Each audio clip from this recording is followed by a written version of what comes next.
boqolkii qof ee dhalinyaro ee meel wada joogta saddex markii loo qaybiyo saddex xaaladood bay ku sugan yihiin. Kuwa ayaa ku sugan xaalad waxay ku fikirayaan sida ay qof isku jeclaysiin lahaayeen, waa boqolkiiba 40.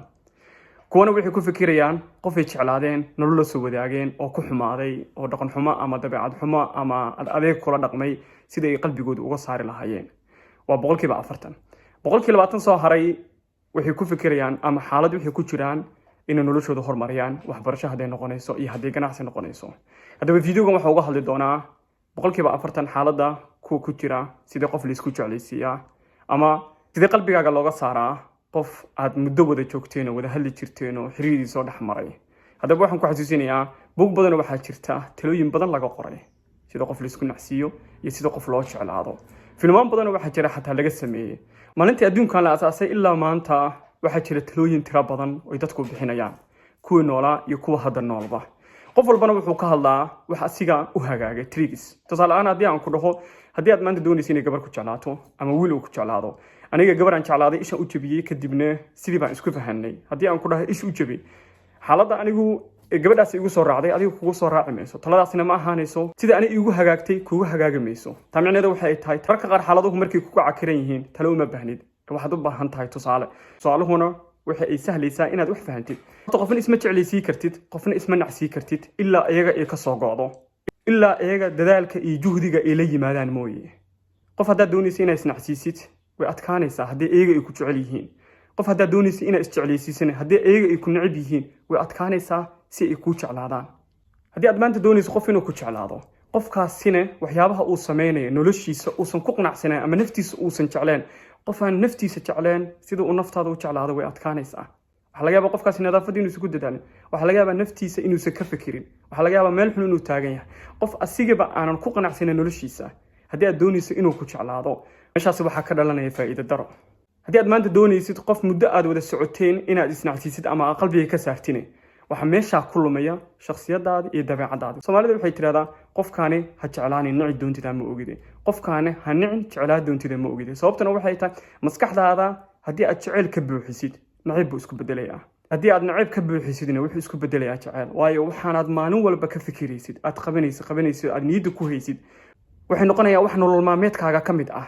wixii nolol maalmeedkaaga ka midna waxay noqonayaa wax daris kula ah oo aad ka maarmi karin.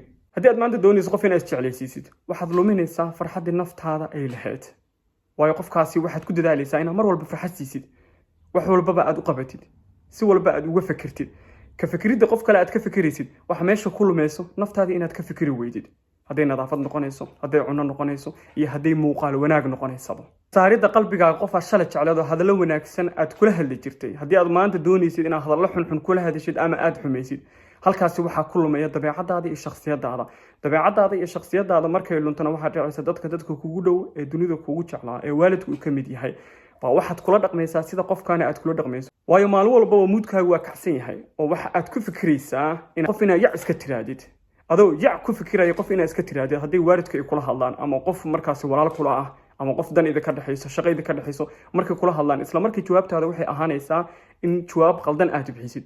dadkii xiriirka dhawaa ee wanaagsanaa kula lahaa waxay noqonayaan dad kaa dida oo kaa fogaada. dadkaasi markay kaa fogaadaan waxaa luminaysaa nabadii ay naftaada lahayd. marka dambena waxaad isku arkaysaa dadka oo dhan inay ku neceb yihiin. dhibaato aad adigu abuurtay baa hadhowti dadka kale dusha ka saaraysaa oo waxaad leedahay waa ay dadka ii neceb yihiin, laakiin ma ogid in dhibaatadana adiga kaa timid oo aad ku dadaalayso qof inaad isnacsiisid, taasina ay saameyn ku yeelanayso shakhsiyadaada iyo dabeecadaada. qofna isma jeclaysiin kartid, qofna qalbigaaga kama saari kartid ilaa aad ku dadaashid horta naftaada inaad fahantid. naftaaduna marka aad fahmaysid oo marka aad baratid sida dadka loo soo jiito. haddii aad dadka soo jiidatid qofka ku nacab waxa uu nacayaa qaabka aad wax u sameynaysid, qaabka u taalid iyo qaabka naftaada u horumarinaysid. qofkaas asaa kaa tagayaba intii aad adigu nacab ku abuurin. qofka ku jecelne waxa uu jeclaanayaa ama qofka aad isleedahay ha ku jeclaado waxa uu jeclaanayaa qaabka wax u sameynaysid, qaabka naftaada u horumarinaysid. markaasina daris buu kula soo noqonayaa. naftaada markaa horumarisid kuwa aad doonaysid qalbigaaga inaad ka saartid, sababtaad qalbigaaga ugu saarisana waxay tahay nacab ay iyaga kuu muujiyeen. horumarinta aad naftaada horumarinaysid bay ka gubanayaan, ka masiiriyaan. iyaga ayaa si toosa oo tartiiba u tegaya iyadoona shakhsiyadda kaa xumaan, dabeecadaaduna ay bedelmin. talo uma baahnid ee tusaale ayaa u baahan tahay. tusaalahuna wuxuu yahay inaad noloshaada fahantid, naftaada fahantid iyo waxa aad u baahan tahay. gabagabo raadinta qof inuu ku jeclaado ama ku dadaalidda qof inaad qalbiga ka saartid waxay sababaysaa in shakhsiyadda ay kaa xumaato ama aad ku noolaatid dulmi.